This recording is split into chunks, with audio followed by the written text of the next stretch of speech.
So today we're going to be working on this uneven stripe scarf.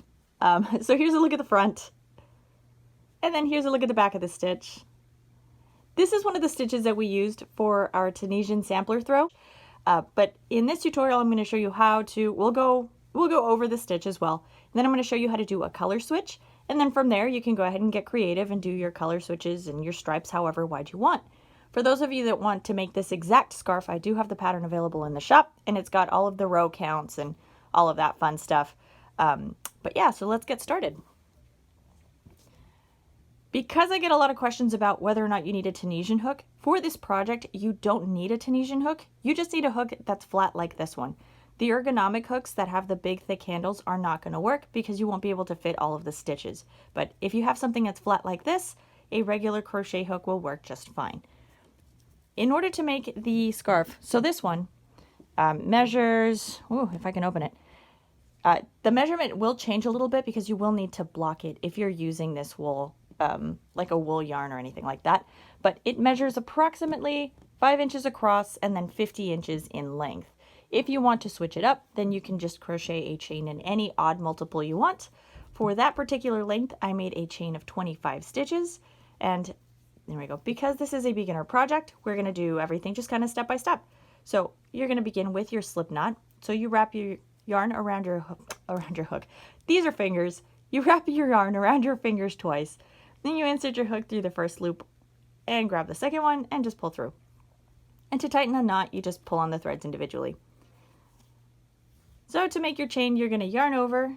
So wrap the yarn around your hook and you're going to pull this top loop through this bottom loop for 1, yarn over 2, 3, 4, and so forth until you make a chain in the width you want for your scarf. Once you've made your chain, you're going to begin with a foundation row and you're going to skip the first stitch. You're going to go into the second one, insert your hook into the stitch, yarn over, and pull up a loop. And you're going to repeat this in all of the stitches of the chain. So insert your hook into the stitch, yarn over, and pull up a loop. All right, here we go. So once you've cast on all of your stitches, you should have the same number of loops as chains that you originally chained. So my sample was only 9 stitches, so I should only have 9 loops on my hook. If you're making the scarf with the 25 stitches, then you should have 25 loops on your hook.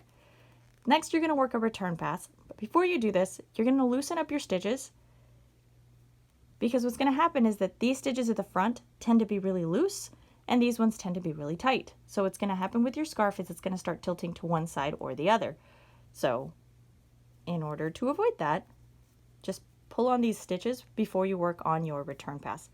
Now the return pass is going to be the same throughout the entire project. And you're going to begin with a yarn over and you're going to pull this loop through this one right here. Now for the rest of the return pass, you're going to yarn over and pull through 2. So there's 1 and then 2, and then yarn over, go 1, 2, and then 1, 2, and you repeat until you are left with just the one loop on your hook. This row, we're going to begin with a Tunisian simple stitch that uses the back loop. You're always going to skip the first vertical stitch on your hook, or not on your hook, on your row, because you have it on your hook. So going into the next one, so you've got the front leg and the back leg of the stitch. You're going to insert your hook behind the back leg of the stitch, yarn over, and pull up a loop. The next stitch is going to be a purl stitch. So you're going to reverse yarn over. So you're going to pull the yarn in front of your hook. You're going to hold this down, insert your hook into the stitch, release the yarn, and you're going to loop it under your hook like this, and then behind. You're going to yarn over with the yarn behind your hook and pull this loop through this one.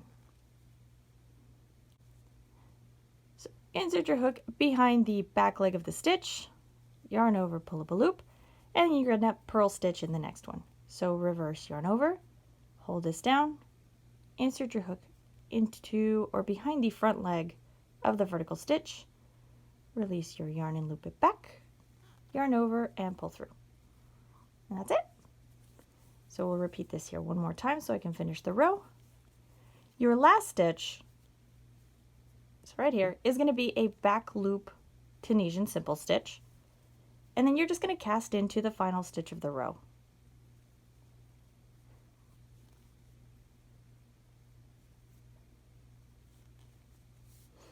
And then for the rest of this project, you're just going to repeat that same return pass. So it's yarn over, pull through 1, and then yarn over, pull through 2, until you are left with just the 1 loop on your hook. So you're going to repeat that row over and over again until you create these stripes in the, I guess in this case it would be length that you want. So to give you an idea, just kind of some of these lengths, this one is 44 rows. These little ones are each 5. So these are only 5 rows a piece.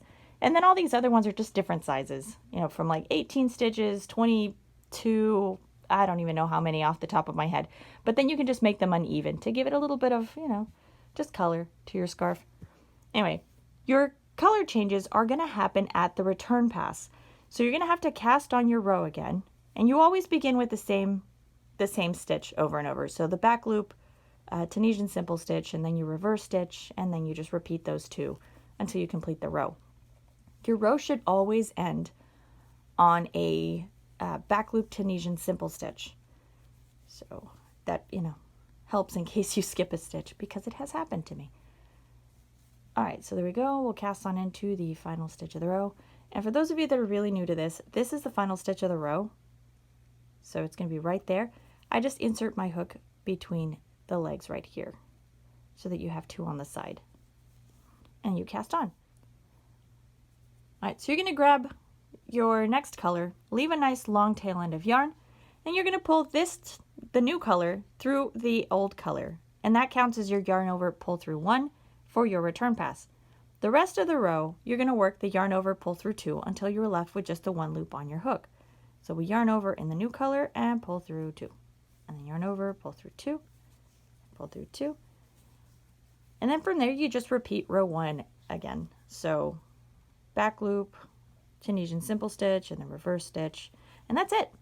So that's going to give you this type of an effect whenever you do your color switches. If you don't want this effect, then you can always just begin your row with the color switch, excuse me, instead of doing it at the return pass. But you know, you can play around with it and just kind of make it your own. Once you are through, you're going to need your bind off row. So just to create a nice clean edge.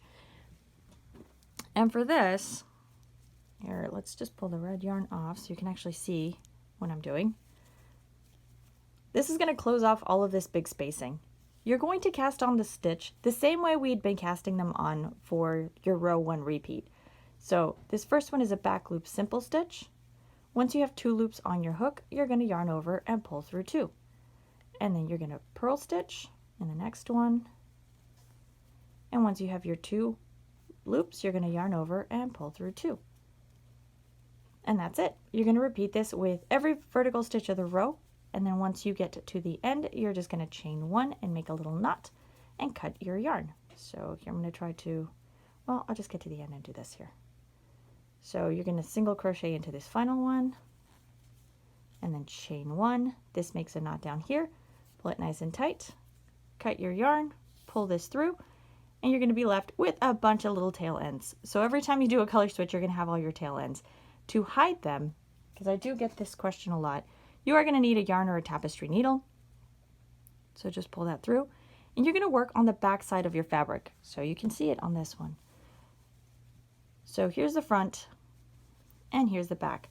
You're going to work horizontally, so because that's the thicker part of the stitch. So you're going to use your return pass to hide your yarn or to weave in your yarn. So all you do, there we go. You can kind of see it here, is use the thickest part you can find and just insert your needle through the back part of the fabric and go in one direction and then switch. So go either up or down, doesn't matter.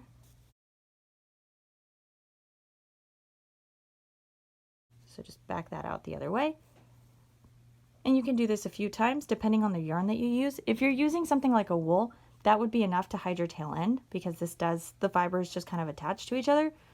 I think the wool is kind of cool. But if you're using something more like this one that's like a cotton and acrylic blend, you might want to go around a few more times just to make sure that it doesn't unravel if you throw it into the machine. Blocking isn't strictly necessary for this project, but I'm going to block this one and I'll show you how here in just a second. That's because my stripes are a little diagonal and I want to straighten those out. I also want to make the scarf the same width all the way throughout. I used a lighter tension when I first started, so this is a little bit wider, and then I tightened it up here towards the end. Now, some troubleshooting, I guess if you want to call it that, aside from pulling on your return pass, like right before you start casting it on, that'll help even out your scarf. So instead of it tilting to one side, it's going to lay a little bit flatter, and then your stripes are also going to be a little bit straighter. But another thing is, if you have the same problem as I do, where the beginning of your project tends to be a little bit wider, you can always make your chain in a hook size that is 1 millimeter smaller. So for the scarf, I used a 6.5 millimeter hook, which you can't see, it's not focusing, but this is a 6.5 hook. For my initial chain, I would use a 5.5 millimeter hook and then work the foundation row with the 6. But it's just that initial chain. It's going to make this smaller. And that way, for those of you that don't want to block, you won't need to. Both of these will be the same size. There you go.